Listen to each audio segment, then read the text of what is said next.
জি, শোনা যায়। তাশরিফা, ওকে। আজকে আমার খুবই ভালো লাগছে। গতকাল শুধু হ্যাঁ, ভালো আছি তুবা। ওকে। হুমায়রা, ওয়ালাইকুম আসসালাম। ওকে, সাউন্ড ক্লিয়ার। তাহলে আমরা একটু চলে যাই পড়ায়। গত ক্লাসে তোমরা কেউই ছিলে না। আমি কি তোমাদেরকে আবার গত ক্লাসের পড়াটা রিপিট করব কিনা এটা একটু জানাও।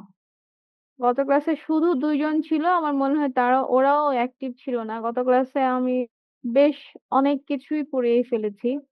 গত ক্লাসের পড়াটাকে রিপিট, এখন যারা আছে আমি ধরে নিচ্ছি যে সবাই হচ্ছে 9-10-এর, এবং আমি 9-10-এর হ্যাঁ, যারা 9-10-এর আছে আমি তাদেরকেই পড়াচ্ছি। যারা বাংলা ক্লাস করবে তাদের জন্য আলাদা লিঙ্ক দেওয়া আছে। এখন আমাদের ভূগোল ক্লাস, ঠিক আছে? ওকে, আমরা তাহলে ক্লাসে ঢুকি। আমরা পড়েছিলাম গত ক্লাসে মাত্র দুজন। হ্যাঁ, গত ক্লাসে আমরা এই চ্যাপ্টারটা শুরু করেছিলাম। আমি যে অনেকেই ছিলেন না, মাত্র দুজন ছিল। আমি আবার একটু রিপিট করে সামনের দিকে এগিয়ে যাচ্ছি।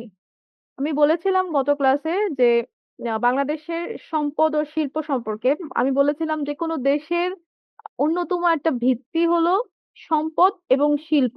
ঠিক আছে, তোমার দেশ টিকে থাকবে কি না সেটা আসলে ডিপেন্ড করে হচ্ছে এই সম্পদ আর শিল্পের উপরে। তুমি যত বেশি সম্পদ এবং শিল্পে উন্নত থাকবে, তুমি তত বেশি তোমার ভিত্তিটা স্ট্রং থাকবে এবং তুমি অন্য দেশের উপরে খবরদারি করতে পারবে। যারা যারা যত বেশি শিল্প ও সম্পদে উন্নত, তারাই আমাদের উপরে খবরদারি করে, মানে অনুন্নত দেশের উপর খবরদারি করে। যেমন চায়না, আমেরিকা, এরা সব দিক থেকেই উন্নত। তারা শিল্পেও উন্নত, সম্পদেও উন্নত। ইভেন রাশিয়া, তারাও উন্নত। যারা উন্নত তারাই হচ্ছে আমাদেরকে শাসন করে। আমরা যারা অনুন্নত আছি বা দরিদ্র দেশগুলো যারা আছি তাদেরকে শাসন করে হচ্ছে এই উন্নত দেশগুলো। তো এই সম্পদ ও শিল্পের মধ্যে প্রথম হচ্ছে কৃষি পণ্য। কারণ বাংলাদেশ হচ্ছে নদীমাতৃক দেশ, আর নদীর পাড়ে যে উর্বরতা আছে সেটা কৃষির জন্য খুবই একটা অন্যতম, বা কি বলে এটাকে, পারফেক্ট একটা ব্যাপার হচ্ছে আহ আহ, কৃষির জন্য। মানে মাটিটা খুব উর্বর থাকে, যার কারণে যেটাই তুমি করো না কেন সেটাই ফলন, যেটারই ফলন দাও সেটাই ফলন হয়, উৎপাদন ভালো হয়। তো সেজন্য বলেছিলাম বাংলাদেশের কৃষিজ ফসল হচ্ছে দুই রকম। একটা হচ্ছে মাটি যেহেতু আছে, ফসল হবে তোমার। এখন কি রকমের ফসল করবে? ফসল হয় দুই রকম, একটা হচ্ছে খাদ্যশস্য, একটা হচ্ছে অর্থকরী। অর্থকরী মানে, খাদ্যশস্য মানে হচ্ছে যেগুলো হচ্ছে আমরা প্রতিদিন খাওয়ার জন্য ব্যবহার করি, যেটা আমরা না মানে এটা আমাদের প্রাথমিক প্রয়োজন। ধান থেকে হয় চাল, চাল থেকে হয় ভাত, ভাত ছাড়া কি আমরা এক বেলাও থাকতে পারি? যারা ডায়াবেটিস রোগী তাদের তো আগে রুটি, দুই বেলা রুটি। তাদের জন্য লাগে গম। গম ছাড়া কি থাকতে পারি? ডাল ছাড়া কি থাকতে পারি? প্রোটিনের একটা বড় উৎস হচ্ছে ডাল। ডাল ছাড়া কি থাকতে পারি?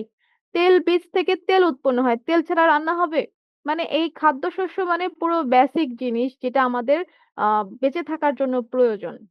আর আরেকটা হচ্ছে আমরা অর্থকরী ফসল, এটা আমাদের বেসিক না যে আমাদের করতেই হবে, এরকম কিছু না। এটা না করলে আমরা মরে যাব এরকম কিছু না, কিন্তু এটা করাতে আমরা অর্থনৈতিক ভাবে সমৃদ্ধ হই, যার কারণে এটা হচ্ছে অর্থকরী ফসল।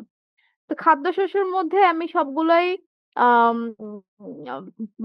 বিশদভাবে বর্ণনা করেছিলাম। তোমরা যারা ছিলে না, তাদের জন্য একটু শর্ট করে বলি যে ধান এই জায়গায় হয়।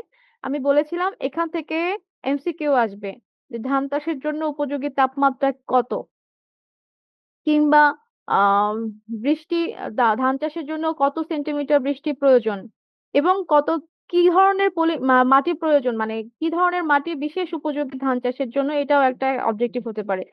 ঠিক আছে, তারপরে হচ্ছে গম, গম চাষের জন্য সেম এরকম অবজেক্টিভ হতে পারে। দোআঁশ মাটি গম চাষের জন্য বিশেষ সহায়ক, এটাও একটা অবজেক্টিভ হতে পারে। ঠিক আছে। আর দেন হচ্ছে ডাল, তেল বীজ ডাল, শীতকালে খাদ্যশস্য কম খরচে, এটাও আমি তখন ব্যাখ্যা করেছিলাম যে কেন শীতকালে কম খরচে চাষ করা যায়। কম খরচে কারণ শীতকালে যেসব ফসল হয় সেগুলোর বেশি একটা পানি প্রয়োজন হয় না। পানি প্রয়োজন হয় না তার মানে তোমাকে পানি দিতে হয় না। পানি দিতে না হলে তোমার বিদ্যুৎ খরচ কম হয়, কারণ শীতকালে বৃষ্টি কম হয়।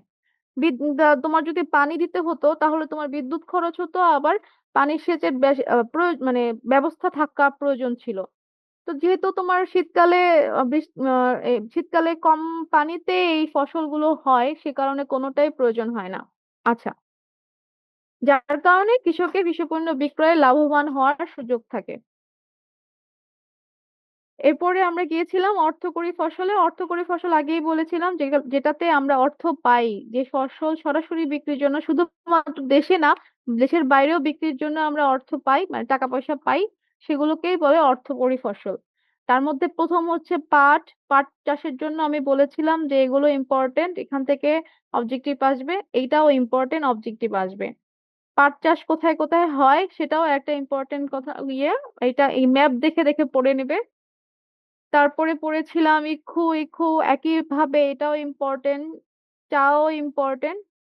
আমরা গত ক্লাসে বনজ সম্পদ পর্যন্ত পড়েছি।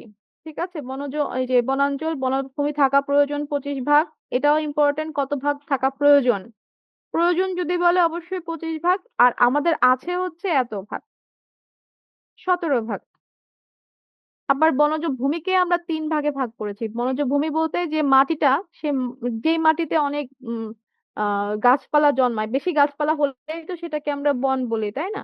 তো 3 ধরনের মাটি আছে। সে ধরনের মাটি হচ্ছে ক্রান্তীয় হরিত ও পাতা ঝরা গাছের বনভূমি, ক্রান্তীয় পাতা ঝরা গাছের বনভূমি এবং স্রোতজ বনভূমি। 3 ধরনের বনভূমি 3 রকম জায়গায় আছে, কারণ ক্রান্তীয় চিরহরিৎ পাতাঝরা গাছের বনভূমি আছে খাগড়াছড়ি, রাঙামাটি, মানে তোমার পাহাড়ি এলাকায় আছে এক ধরনের, আর সমতল ভূমিতে আছে একরকম, ময়মনসিংহ, টাঙ্গাইল, গাজীপুর, দিনাজপুর, রংপুর, এগুলো সমতল ভূমি, এগুলোতে আছে। আরেকটা আছে সমুদ্রের যে উপকূল, সেগুলোকে বলে স্রোতজ, মানে স্রোত আসে, যেগুলোতে পানি পানি হয়ে থাকে, সেগুলো একরকম।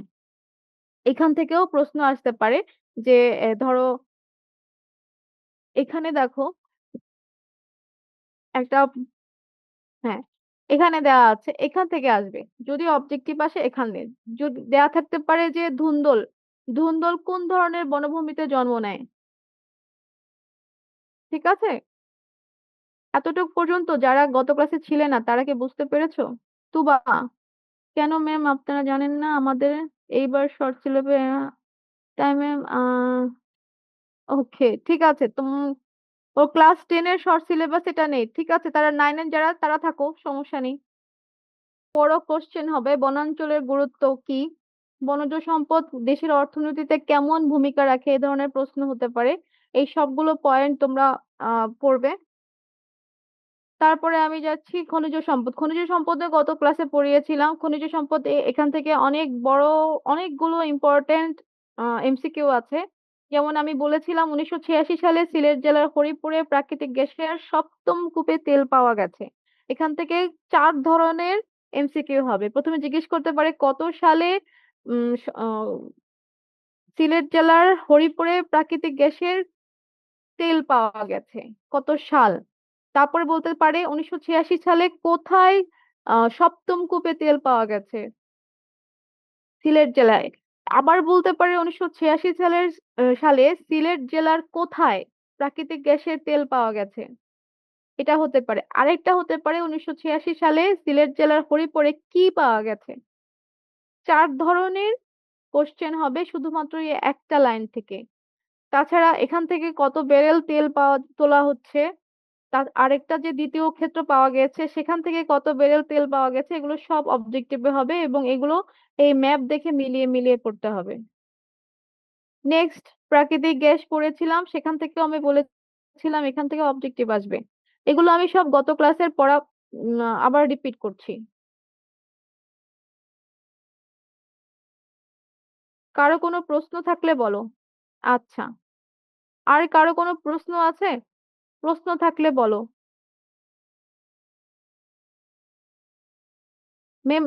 আচ্ছা, তেলের অপরিশোধিত তেল, অপরিশোধিত যে তেল, সেই তেলের একক হচ্ছে ব্যারেল। যেমন আমরা লিটার বলি, এটা হচ্ছে ব্যারেল বলি।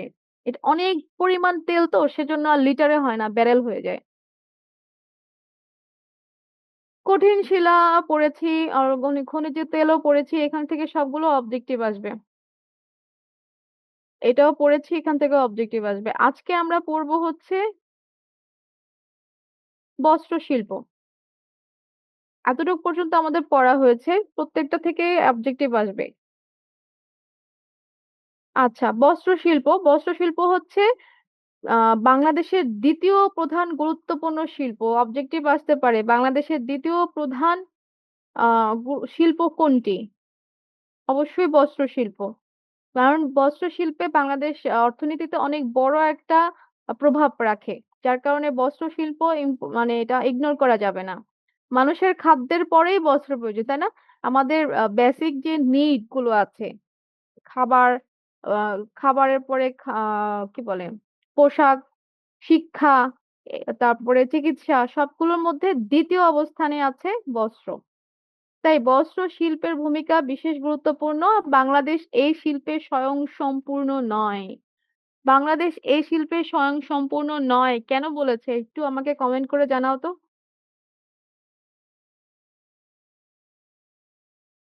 লিগনাইট কয়লা কি? কয়লাতে বলেছে রেলগাড়ি জাহাজ চালানোর জন্য কয়লা ব্যবহৃত হয়। কয়লা সম্পদে বাংলাদেশ তত উন্নত নয়। আবিষ্কৃত মোট 5টি কয়লা ক্ষেত্রের মজুদ এত। কয়লা উত্তোলন থেকে এত। তারপরে কোথায় লিগনেট? ও আচ্ছা, উৎকৃষ্ট মানের লিগনেট কয়লা উত্তোলন করা হচ্ছে।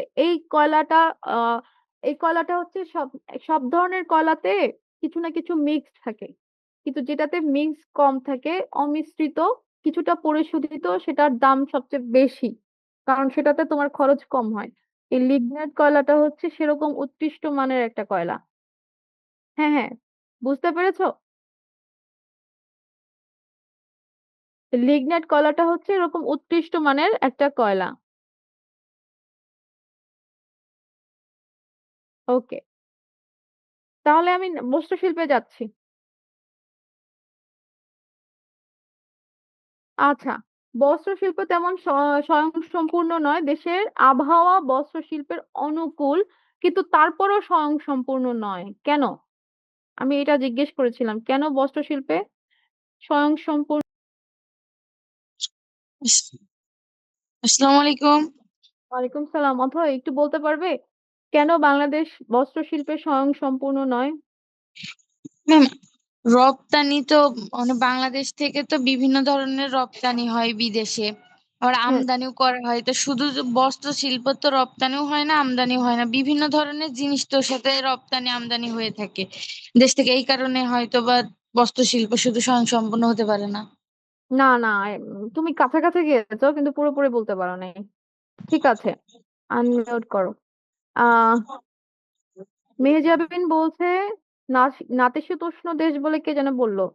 না, নাতিশীতোষ্ণ দেশ বলে না। আমি বলে দিচ্ছি, বস্ত্র শিল্পে কেন উন্নত নাম বলি। বস্ত্র শিল্পের প্রধান উপাদান হচ্ছে তুলা। বাংলাদেশে যথেষ্ট পরিমাণ তুলা উৎপন্ন হয় না, সেটা আবার আমদানি করতে হয়।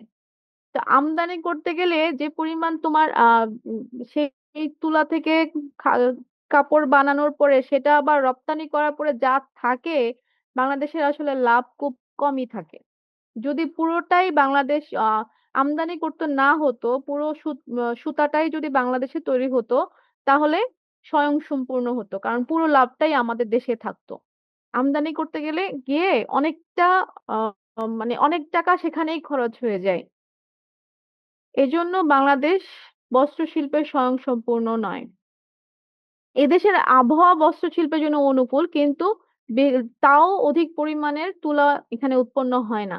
মানে হয়তো করা হয় না ওভাবে, কেউ চিন্তা করে না যে তুলা উৎপন্ন করা উচিত, বা এটাকে শিল্পে নিয়ে তারপরে কি বলে এটাকে, বাণিজ্যিক ভাবে যে তৈরি করা, সেটা হয়তো হয় না, সেজন্য এখানে বয়ন শিল্প খুব পিছিয়ে আছে।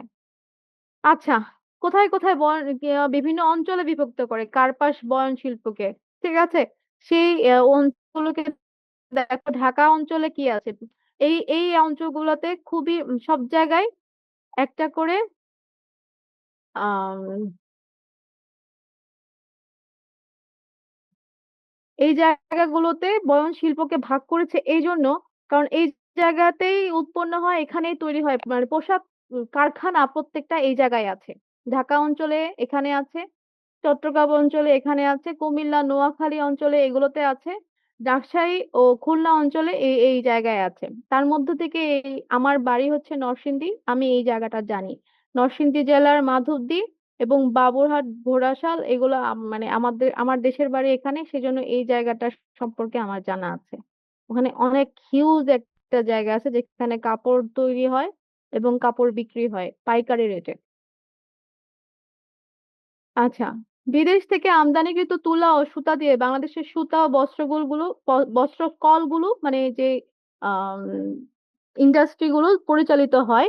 বাংলাদেশ প্রতি বছর Japan, Singapore, Hong Kong, Korea, Bharat, Pakistan প্রভৃতি দেশ থেকে বিপুল পরিমাণ তুলা ও সুতি বস্ত্র আমদানি করে। এই কারণে এই যে বিপুল পরিমাণ আমদানি করতে হয় বলেই আমরা এখনো স্বয়ংসম্পূর্ণ না।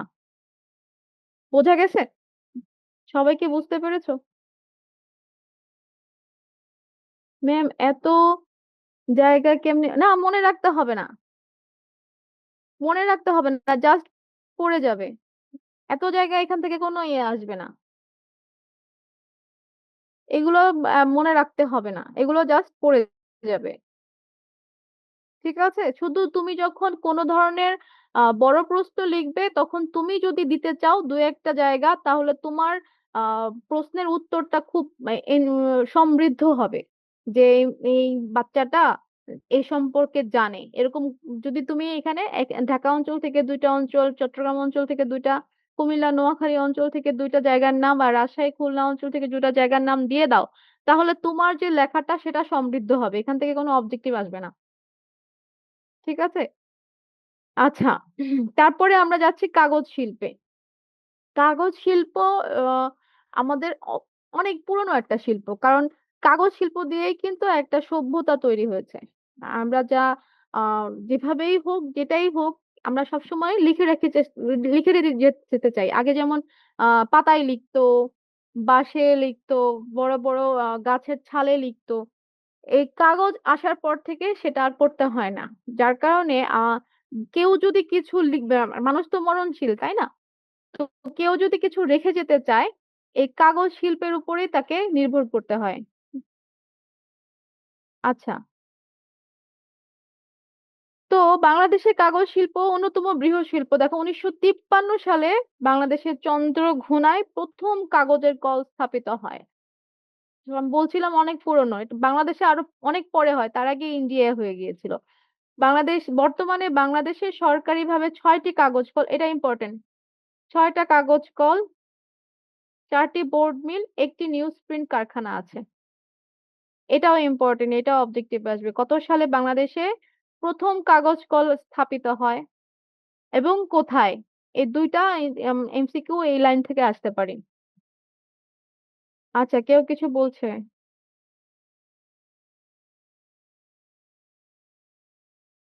ম্যাম, আপনি কোন সাবজেক্টের টিচার? আমি সব সাবজেক্টের টিচার। আচ্ছা, কাগজ কলগুলো কোথায় কোথায় আছে একটু দেখো। চন্দ্রঘোনায় আছে কর্ণফুলী কাগজ কল, পাবনার পাকশির উত্তরবঙ্গ কাগজ কল, ছাতকের সিলেট মন্ড ও কাগজ কল, নারায়ণগঞ্জের বসুন্ধরা কাগজ কল, মাগুরা ও শাহজালাল কাগজ কল, খুলনা নিউজ প্রিন্ট কারখানা, বাংলাদেশের hardboard mills, Adamjee particle board mills, Kaptai ও টঙ্গী বোর্ড মিলস। উৎপাদন হচ্ছে শুধুমাত্র নারায়ণগঞ্জের বসুন্ধরা কাগজ কল বিদেশ থেকে আমদানি করে, বাকি সবগুলো কাগজ কলে হয় বাঁশ, নরম কাঠ, নলখাগড়া, আখের ছোবড়া, পাটকাঠি, কাঁচা পাট এগুলো দিয়ে এই কাগজ বানানো হয়। কি কি কাগজ হয়? লেখার কাগজ, ছাপার কাগজ, প্যাকিং ও অন্যান্য কাগজ এবং নিউজ প্রিন্ট। কারো কোনো বুঝতে অসুবিধা আছে? একটু প্রশ্ন করো। হ্যাঁ, বোর্ড মিলস কি? আচ্ছা, বোর্ডের ফার্নিচার দেখেছো না? বোর্ডের ফার্নিচার, এখন তো বোর্ডের ফার্নিচার খুবই জনপ্রিয়। এই বোর্ডের ফার্নিচার এগুলো দিয়ে তৈরি করে, নরম কাঠ দিয়ে, বিশেষ করে নরম কাঠ দিয়ে।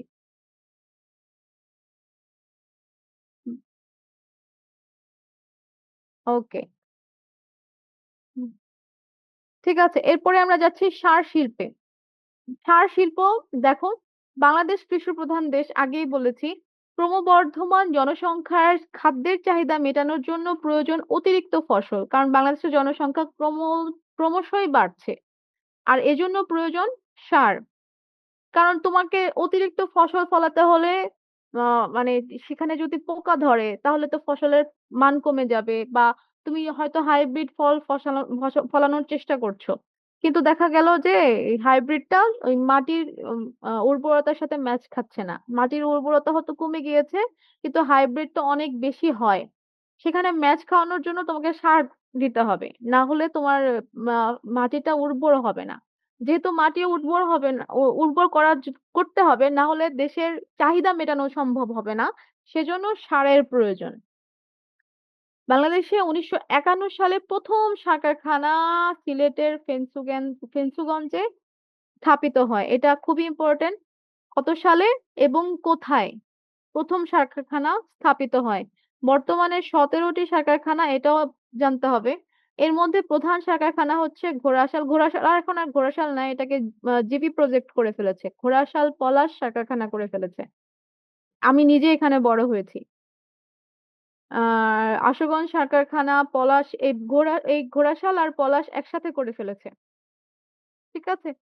চট্টগ্রাম ট্রিপল সুপার ফসফেট সার কারখানা, চট্টগ্রাম ইউরিয়া সার কারখানা, জামালপুর জেলার তারাকান্দিতে যমুনা সার কারখানা, ফেঞ্চুগঞ্জ অ্যামোনিয়াম সালফেট সার কারখানা, এগুলো অন্যতম। বৃহৎ শিল্পের মধ্যে এই সার অন্যতম, কারণ সারের উপর অনেক কিছু ডিপেন্ড করে। কিন্তু দুঃখজনক হলেও সত্যি যে অনেক সার কারখানাই এখন বন্ধ আছে, শুধুমাত্র গ্যাসের সহজলভ্য নেই বলে। গ্যাস কম বলে অনেকগুলো প্রায় সার কারখানাই বন্ধ। আচ্ছা, প্রাকৃতিক গ্যাসের সহজলভ্যতার জন্য সার শিল্পের অন্য প্রচুর সম্ভাবনা রয়েছে। আগামী কয়েক বছরের মধ্যে দেশের চাহিদা মিটিয়ে বিদেশে সার রপ্তানি করতে বাংলাদেশ সক্ষম হবে। এটা আগে চিন্তা করা হয়েছিল, তবে এখন মনে হয় একটু চেঞ্জ হয়েছে। কারণ প্রাকৃতিক গ্যাস এখন সহজলভ্য নয়, এখন বেশ শর্ট হয়ে গিয়েছে। এটুকু পর্যন্ত কারো কোনো বুঝতে অসুবিধা আছে? না ম্যাম, ঠিক আছে। আশা করি বুঝতে পেরেছো। অথই ক্লিয়ার। আর কেউ? সামিরা তাসনিয়া ম্যাম, আপনি কোন গ্রুপ থেকে পড়াশোনা করেছেন? আমি মিক্সড, আমি সায়েন্সও পড়েছি, আর্টসও পড়েছি। আচ্ছা, এবার দেখো একটু ম্যাপটা দেখো। ম্যাপে দেখো পাট শিল্প, কাগজ শিল্প, বস্ত্র শিল্প, সার শিল্প, এগুলো সবই সুন্দর করে দেখিয়ে দিয়েছে। ম্যাপ দেখে পড়লে কেউ কখনো ভুলবে না, আমি আবারও বলছি, এটা একটা ভালো টেকনিক।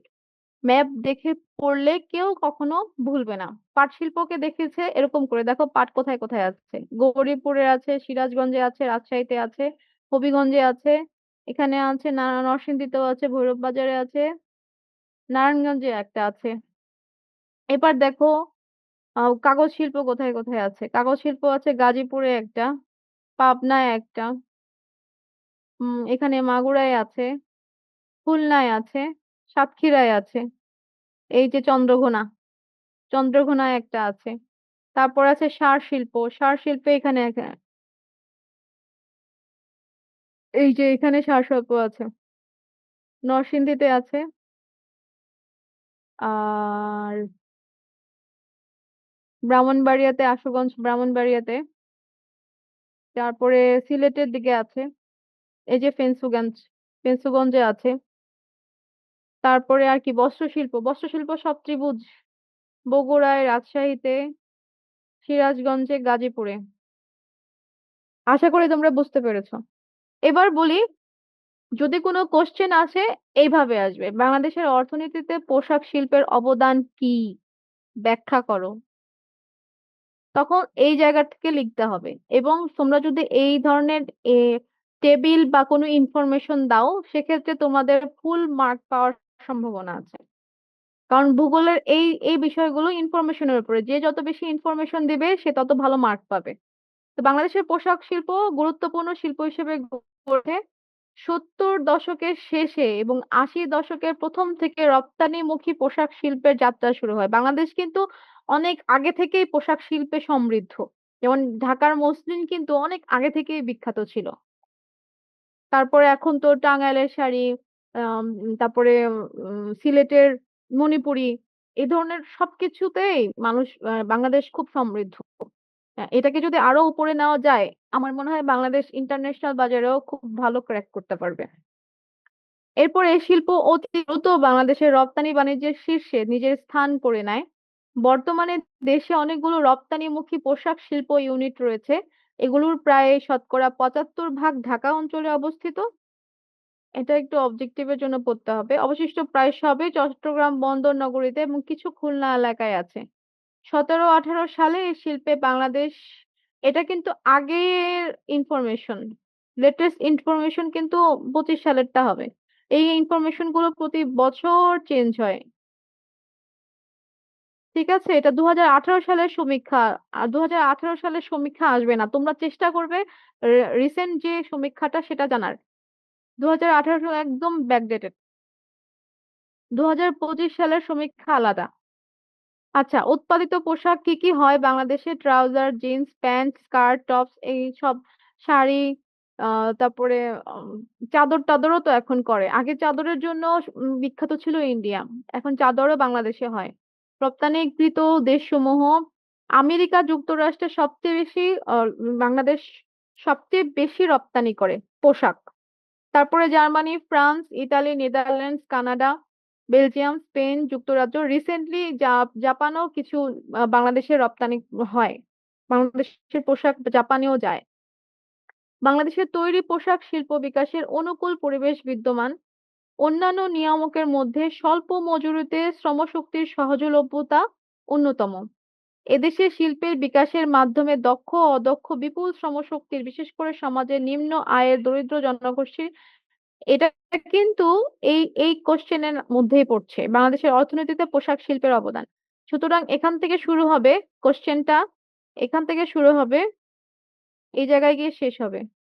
পোশাক শিল্পকে এখন বলে বিলিয়ন ডলার শিল্প, এই জায়গায় গিয়ে শেষ হবে। তুমি যদি শর্ট কোশ্চেন দাও আর বড় বড় কোশ্চেন দাও, এইটুকু পুরোটাই লিখতে হবে, কারণ একটা ইনফরমেশন শুরু করলে শেষ না করা যায় না। আচ্ছা, ইপিজেড হচ্ছে এক্সপোর্ট প্রসেসিং জোন। এই ইপিজেড বাংলাদেশে ৭টা না ৮টা আছে। এগুলো হচ্ছে পোশাক যে বাইরে রপ্তানি হয় সেগুলো নিয়ন্ত্রণ করে। এই জন্য এটার নাম হচ্ছে রপ্তানি প্রক্রিয়াজাতকরণ অঞ্চল। মানে যে যে জায়গায় হচ্ছে আম, কি বলে, পোশাক কারখানা আছে, সেগুলো এখানে সেখান থেকে যে বাইরে যায় এই বিষয়গুলো এই ইপিজেড নিয়ন্ত্রণ করে। বাংলাদেশের পর্যটন, পর্যটন হচ্ছে আমরা যে যে ঘুরতে যাই, ট্যুরিজম যে ব্যাপারটা সেটাকে আহ অর্থকরী করার জন্য যে শিল্প গড়ে উঠেছে সেটাকেই বলে পর্যটন শিল্প। বাংলা পুরো ওয়ার্ল্ডের মধ্যে শ্রীলঙ্কা এই পুরো পর্যটন শিল্পের উপরেই টিকে আছে। শ্রীলঙ্কায় কোনো কৃষি জমি নাই, কিছু নাই, শুধু এই পর্যটন শিল্প আছে। এই পর্যটন শিল্প দিয়েই শ্রীলঙ্কা টিকে আছে। সুতরাং বাংলাদেশে অনেক জায়গা আছে যেগুলোকে পর্যটন শিল্পে উন্নত করা যায়, যেগুলো করলে হয়তো আমরা আরো আর্থিকভাবে সচ্ছল হয়ে যাব। বাংলাদেশ প্রাকৃতিক ঋতু বৈচিত্র্যের দেশ। ৭ম শতাব্দীতে প্রখ্যাত চৈনিক পরিব্রাজক কবি হিউয়েন সাং এদেশে এসে উচ্ছ্বসিত ভাবে উল্লেখ করেছেন, a sleeping beauty emerging from mist and water. মানে এটার ভিতরে একটা সুপ্ত স্লিপিং বিউটি আছে, বাংলাদেশকে দেখে উনি বলেছিলেন একটা sleeping beauty emerging from mist and water.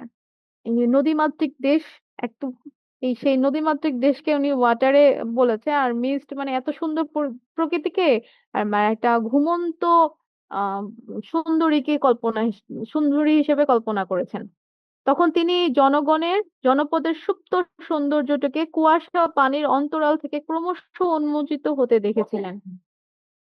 আচ্ছা, কারো কোনো প্রশ্ন থাকলে একটু বলতে পারো।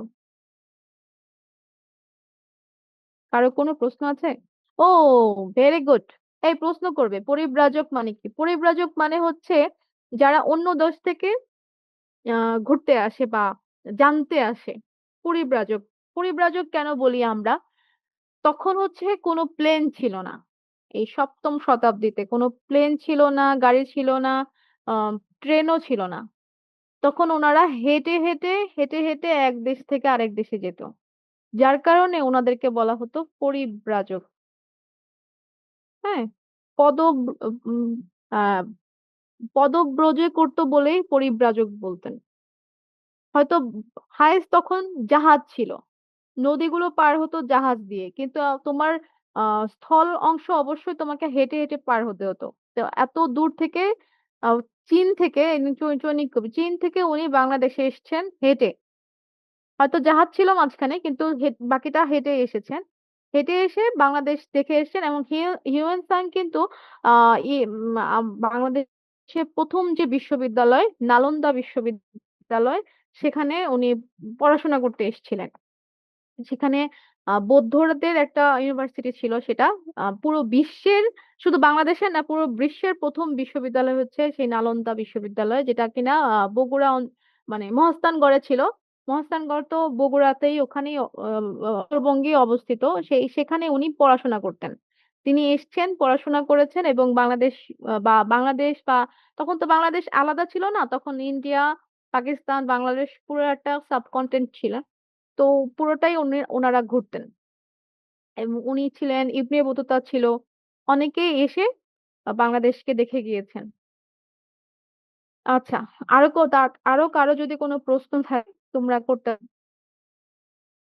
ঠিক আছে? আচ্ছা, আর সেই উপলব্ধি আজও এই বাংলাদেশের জন্য প্রযোজ্য। পর্যটনের জন্য সম্ভাবনাময় প্রাকৃতিক সৌন্দর্য, সমুদ্র সৈকত, ঘন অরণ্য, পাহাড়ি এলাকা প্রকৃতিগতভাবেই এখানে বিদ্যমান। দেখো, সমুদ্র, পাহাড় এগুলো কিন্তু আমরা তৈরি করি নাই। হ্যাঁ, বুঝতে পেরেছো? পাহাড় সমুদ্র আমরা তৈরি করি নাই, এগুলো আমাদের মানে স্রষ্টার তৈরি। কিন্তু এটাকে কি করতে হবে আমাদেরকে? স্রষ্টার তৈরি বলে কি আমরা একে নোংরা করব, বা এটা আমাদের তৈরি না, এটার প্রতি কোনো টান থাকবে না, আমরা যা ইচ্ছা তাই করব, সব নদীগুলো ভেঙে ফেলবো, সব নদীগুলো ভরাট করে বিল্ডিং তুলে ফেলবো? এরকম কি করা উচিত? এগুলো যেহেতু আমাদের না, এগুলো শুধুমাত্র রক্ষা করতে পারি আমরা, নষ্ট করতে পারি না। এগুলো যদি রক্ষা করি তাহলে কিন্তু আমাদেরই লাভ। কিভাবে লাভ? এই যে পরিব্রাজকের মতো, এই যে চৈনিক পরিব্রাজকের মতো, বা বিদেশ থেকে যারা টুরিস্ট আসে, তাদেরকে যদি আমাদের দেশটা দেখাই, আমাদের দেশের জন্য আমাদের দেশের জন্য সেটা গৌরবের, যে আমাদের দেশে এত সুন্দর সমুদ্র আছে, এত সুন্দর পাহাড় আছে, তাই না? বাংলাদেশের পর্যটকদের ভ্রমণ কেন্দ্রগুলোর মনোমুগ্ধকর সৌন্দর্য এদেশের পর্যটন শিল্পের জন্য বিরাট সম্ভাবনাময় ক্ষেত্র। এদেশে পৃথিবীর দীর্ঘতম বালুময় সমুদ্র সৈকত, ম্যানগ্রোভ ফরেস্ট, দ্বীপ, হ্রদ, নদী ও পালতোলা নৌকার অনুপম দৃশ্যগুলি, সবুজ শ্যামলিকা ঘেরা পাহাড়ের ভূমিতে রয়েছে, যা দেখলে মন ভরে যায়। এখানে রয়েছে প্রাচীন বৌদ্ধ বিহার, মৎস্য, প্রাচীন সভ্যতার নানা নিদর্শন। যারা উত্তরবঙ্গে গিয়েছো, বগুড়া বা দিনাজপুরে, এগুলো দেখতে পাবে, বৌদ্ধ বিহার, মঠ, সিলেটের পাহাড়, হাওড়ে অনেকেই যাওয়ার কথা, চা বাগান, প্রায় অনেকেই এখন ঘুরতে যায়। চা বাগানের নয়নাভিরাম নৈসর্গিক দৃশ্য, কুয়াকাটার সূর্যোদয় ও সূর্যাস্তের দৃশ্য অসাধারণ। এগুলো শুধু আমরা কেন দেখবো, সব বিশ্বের সবাই দেখবে, আমরা তাই চাই, তাই না? এছাড়াও এদেশে বহু প্রাকৃতিক ঐতিহাসিক স্থান ও প্রত্নতাত্ত্বিক নিদর্শন এবং সমৃদ্ধ বাঙালি সংস্কৃতি রয়েছে, যা আকর্ষণীয় পর্যটন ক্ষেত্র হিসেবে দেশি বিদেশি পর্যটককে আকর্ষণ করতে সক্ষম। যেমন অনেক উপজাতি আছে, তাদের যে সংস্কৃতি গুলো আছে, সেগুলোও কিন্তু দেখার জিনিস, সেগুলো আমাদেরও দেখা উচিত। আমি মনে করি যে বাইরে থেকেও অনেককে ইনভাইট করা উচিত, যে আসেন আমাদের আমাদের সংস্কৃতি গুলো দেখাই। তো গুরুত্ব কি, কোশ্চেন আসবে কি বলো? কোশ্চেন আসবে হচ্ছে বাংলাদেশের পর্যটন শিল্পের গুরুত্ব কি। প্রথমত, পর্যটন শিল্পের গুরুত্ব লিখতে হলে পর্যটন শিল্প কি সেটা নিয়ে একটু ভূমিকা দিবে। এক্সাক্ট এটাই দিতে হবে এমন কোনো কথা নাই, তোমার মনের মতো করে যা আছে সেটাই দিতে পারো, কিন্তু গুরুত্বর যে ইনফরমেশন গুলো সেগুলো যেন ঠিক থাকে। হ্যাঁ, বাংলাদেশে পর্যটন শিল্প একটি গুরুত্বপূর্ণ শিল্প। এই শিল্পের উন্নয়নের বদৌলতে দেশের অর্থনৈতিক উন্নয়ন, সামাজিক গতিশীলতা, আঞ্চলিক উন্নয়ন, আন্তর্জাতিক সম্পর্কের উন্নয়ন ও পরিবেশগত উন্নয়নের অনন্য অবদান রাখতে পারে। কারো কোনো প্রশ্ন থাকলে অবশ্যই জিজ্ঞেস করবে। নয়নাভিরাম, ও ভেরি গুড।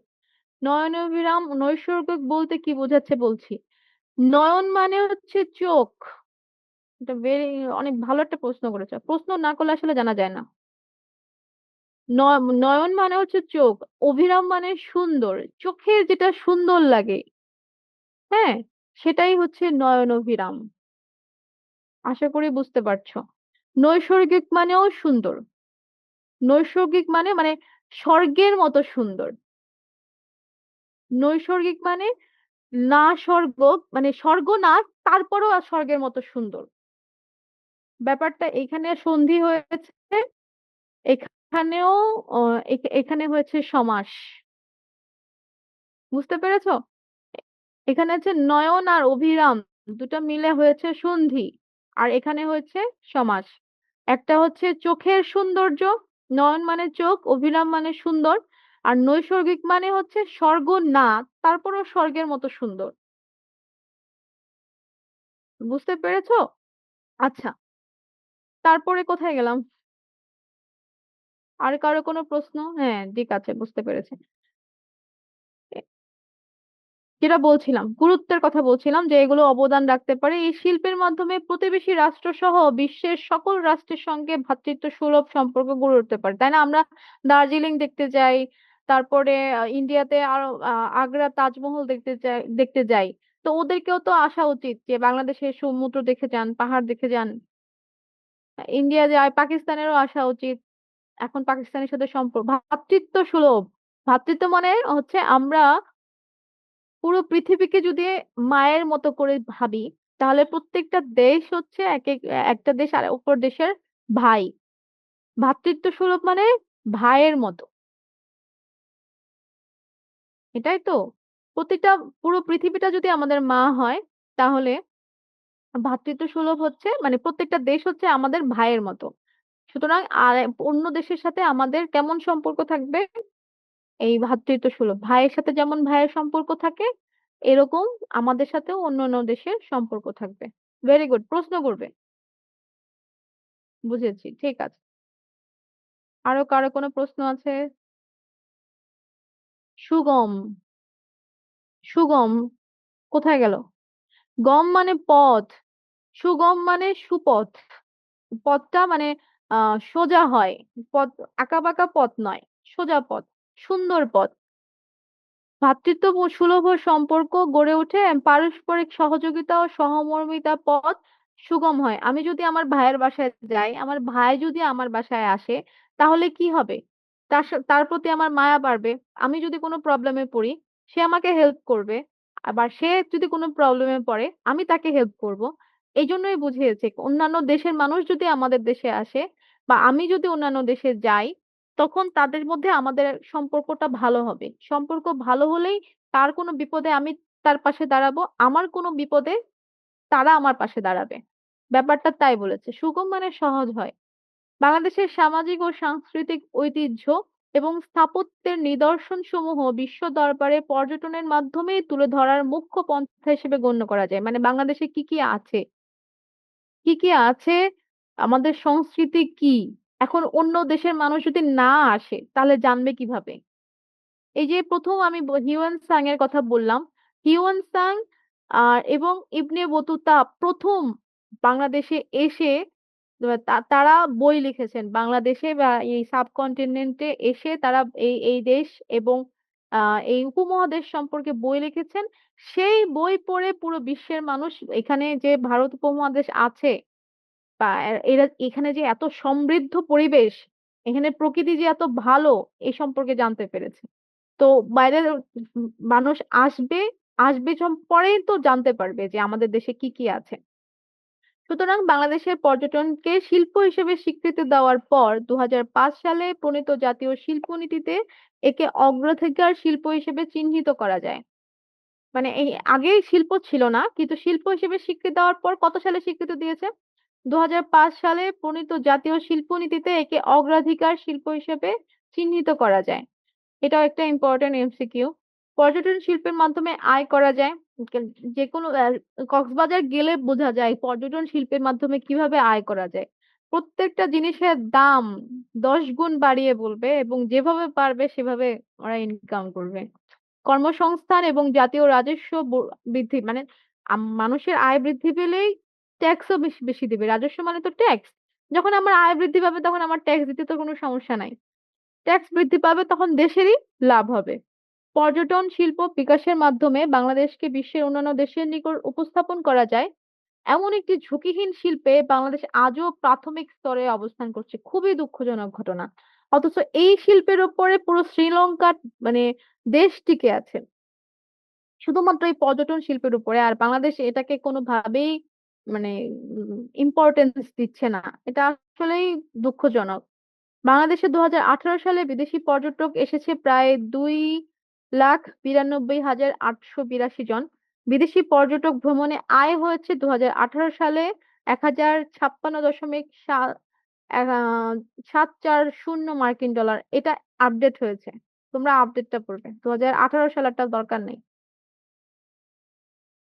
এটা আপডেট হয়েছে, প্রতি বছরই আপডেট হয়, এই বার্ষিক প্রতিবেদন প্রতি বছরই দেয়। আমার মনে হয় 2025-এরটা পড়লে তোমরা বেশি আপডেট থাকবে। পিছনেরটা পড়ার পর এগুলো সব সাম্প্রতিক, সাম্প্রতিকটা পিছনে পড়ার দরকার নেই। বাংলাদেশের গুরুত্বপূর্ণ পর্যটন কেন্দ্র সমূহ কি কি আছে বাংলাদেশে? বাংলাদেশে প্রাকৃতিক সৌন্দর্য মণ্ডিত, প্রত্নতাত্ত্বিক ও ঐতিহাসিকভাবে সমৃদ্ধ একটি দেশ। তাই বাংলাদেশের প্রতিটি স্থানেই পর্যটনের আকর্ষণীয় উপাদান রয়েছে। এটা কিন্তু সত্যি। প্রত্যেকটা জায়গায় মনে হয় যে মানে এত সুন্দর জায়গা। প্রত্যেকটা নদীর পাড়ে গেলে এত সুন্দর লাগে। প্রত্যেকটা জায়গা যদি আম রক্ষণাবেক্ষণ করা যায় বা এটাকে যদি আম কি বলে? আমরা যেমন বাসায় কি সুন্দর করার জন্য টাইলস লাগাই, ইন্টেরিয়র করি। এরকম যদি মানে দেশটাতেও করা যায়, এটাকে সুন্দরভাবে মানে উপস্থাপন করা, যেভাবে যদি করতে পারে তাহলে বাংলাদেশ আসলেই এগিয়ে যাবে। আচ্ছা, ঢাকার পর্যটন স্থান সমূহ কি কি আছে? ঢাকায় যারা আছে তারা জানতে পারবে। আবার অনেকে ঢাকার বাইরে থেকেও এসেও ঘুরে যায়। যেমন মসজিদ আছে ঢাকায়। মসজিদের নগরী বলা হয় ঢাকা। গম্বুজ মসজিদ মোহাম্মদপুরে আয়াতুল মোকাররম অনেক সুন্দর। একাদশ শতাব্দীতে নির্মিত হচ্ছে ঢাকেশ্বরী মন্দির। ঢাকেশ্বরী মন্দির সবচেয়ে প্রাচীন। বল্লাল সেনের আমলে সেটা তৈরি হয়েছিল। সেন আমল সেন আমলে তৈরি হয়েছিল। সুতরাং এটাও দেখার মতো একটা জিনিস। তারপরে লালবাগ দুর্গ হয়তো অনেকেই দেখেছে। তারপরে বাহাদুর শাহ পার্ক, যেটা ভিক্টোরিয়া পার্ক ছিল। আহসান মঞ্জিল দেখেছি আমি। ঢাকা বিশ্ববিদ্যালয় তো দেখেই, সবাই ঘুরতে যায় বিকালবেলা মানেই হচ্ছে ঢাকা বিশ্ববিদ্যালয়ের আশেপাশে যারা থাকে তারা ঘুরতে যায়। তারপরে জাতীয় কবির সমাধি, জাতীয় সংসদ ভবন, শহীদ মিনার, স্মৃতিসৌধ, মিরপুর বুদ্ধিজীবী স্মৃতিসৌধ, এই প্রত্যেকটা জিনিসই হচ্ছে আকর্ষণ আসলে ঢাকার পর্যটন। ঢাকার বাইরেও আমার কাছে ভালো লাগে, যেগুলো টাঙ্গাইলের আটিয়া মসজিদ, উম যারা দেখেছে। তারপরে ষাট গম্বুজ মসজিদ, মধুপুরের গড়, ত্রিশালে কাজী নজরুল ইসলামের স্মৃতি বিজড়িত দড়িরামপুর, ওখানেও কিছু জাদুঘর করা আছে। তারপরে সিলেটে যারা গিয়েছে তারা অবশ্যই মাজারে একবার যায়। আর জাফলং ইদানিং সবাই হচ্ছে চা বাগানে ঘুরতে যায়, হাওরে যায়। এই সিলেটের এখন হাওর আর চা বাগান খুব বিখ্যাত। বিশেষ করে কিছু রিসোর্ট হওয়ার পরে এগুলো আরো বেশি বিখ্যাত হয়ে গেছে শোনা যাচ্ছে। তাহলে আমি বাকিটা শেষ করে দিচ্ছি। উত্তরবঙ্গে কিছু আছে, সেগুলো হচ্ছে আমার যাওয়া হয়েছে। উম পাহাড়পুরে গিয়েছি, নওগাঁয় গিয়েছি, বগুড়ার মহাস্থানে গিয়েছি, এই মাজারে গিয়েছি, কান্তজির মন্দিরে গিয়েছি। এইগুলাতে যাওয়া হয়েছে আমার নিজের। এবার দেখো পর্যটন মানচিত্র। দেখো, তথ্য কেন্দ্রকে এটা দিয়ে দেখিয়েছে, জাদুঘরকে এটা দিয়ে দেখিয়েছে, চাকে এটা কে দেখিয়েছে। আচ্ছা, শোনা যাচ্ছে। তো এখন তোমরা যদি কি করো, এটা দিয়ে পড়ো, তাহলে তোমার হচ্ছে বোঝাটা খুব বেশি ইজি হয়ে যাবে। দেখো, চা কে বুঝিয়েছে, এটা চা থাকে সিলেটে। দেখো, সিলেটে এই চিহ্নটা আছে। পঞ্চগড়েও কিছু চা আছে, ঠাকুরগাঁও, পঞ্চগড়ে এগুলোতেও চা আছে। তাহলে মনে থাকবে যে আমার সিলেটের দিকে আর পঞ্চগড়ের দিকে চা আছে, চিটাগাঙেও কিছু চা আছে।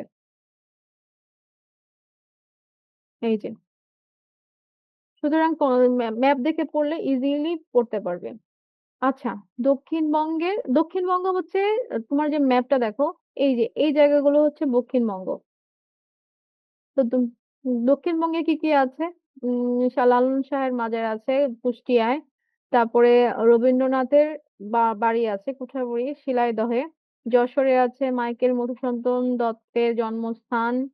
তারপরে শিশু স্বর্গ আর্ট গ্যালারি আছে নড়াইলে। চিত্রা নদীর তীরে মেহেরপুরে মুজিবনগর স্মৃতিসৌধ। ষাট গম্বুজের কথা বলেছিলাম, তারপর সমুদ্র সৈকত আছে, তারপরে যে সুন্দরবন আছে। দক্ষিণবঙ্গেও অনেক ভালো ভালো জায়গা আছে। দেখো তাহলে পুরো বাংলাদেশটাই ভর্তি অনেক জিনিস। এগুলো যদি রক্ষণাবেক্ষণ করা যায়, পলিশ করা যায়, এরকম বাংলাদেশ বা দেশের বাইরে থেকে মানুষ শুধুমাত্র দেখতেই আসবে অনেক, কিন্তু করবেটা কে? আচ্ছা, রাঙামাটি, খাগড়াছড়ি ও বান্দরবনের পর্যটন সমূহ এগুলো এখান থেকে শর্ট কোশ্চেন হতে পারে। আজান দিচ্ছে, আমি একটু ওয়েট করি। এখান থেকে শর্ট কোশ্চেন হতে পারে, বলতে পারে যে উত্তরবঙ্গের পর্যটন স্থানসমূহ কি কি। একদম এক্সাক্ট সবগুলাই দিতে হবে এমন কোনো কথা নাই। হয়তো দুই তিনটা দিলা নাও, কিন্তু চেষ্টা করবা আম, যেই মার্ক থাকবে, ধরো যদি 5 মার্ক থাকে তাহলে 5টা লাইন মিনিমাম দেওয়ার। হয়তো এর সাথে একটু ভূমিকা দিয়ে দিলে যে পর্যটন কাকে বলে, পর্যটন আমাদের কি প্রয়োজন। হ্যাঁ, মার্ক দেখবে, মার্ক যদি বেশি হয় একটু আহ ভূমিকা দিলে, একটু উপসংহার দিলে এমনি এটা বড় হয়ে যাবে। আর যদি মার্ক কম হয় তাহলে এই 2 লাইন 3 লাইন যা আছে তা দিলেই চলবে। কারো কোনো প্রশ্ন আছে? আচ্ছা, কক্সবাজার এলাকার পর্যটন কেন্দ্র, চট্টগ্রাম স্থানের পর্যটন কেন্দ্র, এগুলো প্রত্যেকটাই ছোট ছোট বা 3 মার্কের কোশ্চেন হতে পারে, এর চাইতে বেশি হবে না। কারো কোনো প্রশ্ন আছে? পুরো চ্যাপ্টারটা শেষ, কারো কোনো প্রশ্ন আছে?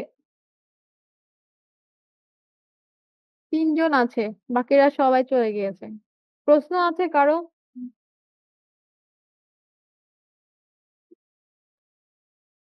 কেউ কিছু বলছে না। শোনা যায় বলিনি। না, ক্লিয়ার। কারো কোনো প্রশ্ন নেই? না, প্রশ্ন নেই। আচ্ছা, তাহলে তোমাদের পড়া থাকবে, দেখো এই যে মানচিত্রটা দেখে 3 আর 4 নাম্বারের কোশ্চেনের আনসার করবে। তোমাদের পড়া থাকবে, এইচডাব্লিউ থাকবে, সৃজনশীল 3 আর 4। সরি, সৃজনশীল না, ওটা তো ছিল। সৃজনশীল 1 নাম্বার, সৃজনশীল 1 নাম্বার পড়া থাকবে। 2 নাম্বার কি বলেছে দেখো। আচ্ছা, 1 নাম্বারটা শেষ করি। একটা ম্যাপ দেয়া আছে, বলেছে বাংলাদেশের দ্বিতীয় তেল ক্ষেত্র কোন জেলায় অবস্থিত। দ্বিতীয় তেল ক্ষেত্র কোন জেলায় অবস্থিত? ম্যাপে ওই জায়গাটা দেখাবে। প্রথমটা তো সিলেটে পেয়েছিলাম, দ্বিতীয়টা কোথায়? গম চাষের উপযোগী জলবায়ু ব্যাখ্যা করো। হ্যাঁ, গ্রুপে দিবে। এইচডাব্লিউটা গ্রুপে দিবে। তোমাদের এইচডাব্লিউ থাকবে সৃজনশীল 1 এবং 2। ঠিক আছে, আমি একটু বুঝিয়ে দিচ্ছি। ওকে, সৃজনশীল 1 এবং 2। এক্স অঞ্চলের গুরুত্বপূর্ণ ফসল, এক্স অঞ্চল কোথায় দেখো। এখানে কি হয় এই জায়গাটায়, সেটা কি গুরুত্বপূর্ণ ফসলের উৎপন্নের কারণ। কারণটা দিবে হচ্ছে যে মাটিটা ভালো, এই মাটিটা এরকম, এরকম বৃষ্টি হয় আর এরকম তাপমাত্রা, সে কারণে এক্স অঞ্চলে এরকম উৎপন্ন হয়, এই ফসলটা উৎপন্ন হয়। এক্স ওয়াই সম্পর্কে প্রাপ্ত খনিজ সম্পদের মধ্যে কোনটির অর্থনৈতিক ওয়াই অঞ্চল কোথায়? ওয়াই এক্স, ওয়াই অঞ্চলে কি হয়, এক্স অঞ্চলে কি হয়, পুরোটা পড়লেই বুঝতে পারবে। এবং কোনটার অর্থনৈতিক গুরুত্ব বেশি, কোনটার অর্থনৈতিক গুরুত্ব বেশি বুঝবে, যেটা বেশি রপ্তানি হয় সেটার অর্থনৈতিক গুরুত্ব বেশি। আচ্ছা, এরপরে এটা লিখবে। আর সীমার বাড়ি দেশের উত্তর পশ্চিমাঞ্চলে, এখানে এমন একটি শিল্প গড়ে উঠেছে। আচ্ছা, উত্তর পশ্চিমাঞ্চল কোনটা? এই যে ম্যাপ, এটা হচ্ছে উত্তর, এটা হচ্ছে দক্ষিণ, এটা পূর্ব, এটা পশ্চিম। উত্তর পশ্চিমাঞ্চলে তার মানে এই যে পঞ্চগড়ের দিকে। এখানে বলেছে উত্তর পশ্চিমাঞ্চলে এখানে এমন একটি শিল্প গড়ে উঠেছে যার কাঁচামাল বাইরের দেশ থেকে আমদানি করা হয়। অপরদিকে পলের বাড়ি দেশের উত্তর পূর্বাঞ্চলে, উত্তর পূর্বাঞ্চলে সেখানে এমন একটি শিল্প গড়ে উঠেছে যা যা দেশের খাদ্য উৎপাদন বৃদ্ধিতে সহায়তা করে। দেশের উত্তর পূর্বাঞ্চল মানে হচ্ছে এইদিকে, এটা হচ্ছে উত্তর, এটা হচ্ছে পূর্ব। উত্তর পূর্বাঞ্চল মানে এইদিকে। পারবে না? এই দুইটা সৃজনশীল লিখে আমাকে গ্রুপে দেখাবে। গ্রুপে দিব আনসার করে, হ্যাঁ। আচ্ছা, তাহলে আজকের মতো আমরা শেষ করে দেই। আজকে অলরেডি অনেকক্ষণ দেরি হয়ে গিয়েছে। আমরা শেষ করে দেই। আহ যদি কোনো প্রশ্ন থাকে পরবর্তীতে বলো। যদি মনে হয় যে এই কোশ্চেনটা করা উচিত মানে দরকার ছিল কিন্তু করা হয়নি, তাহলে পরবর্তীতে অবশ্যই জানাবে। আর এসডব্লিউ করে আমাকে গ্রুপে দিয়ে দিলেই আমি পেয়ে যাব। আশা করি তোমরা বুঝতে পেরেছো এবং আমি তোমাদেরকে বোঝাতে পেরেছি। হ্যাঁ, ঠিক আছে। আল্লাহ হাফেজ। সবাই সুস্থ থাকো, ভালো থাকো।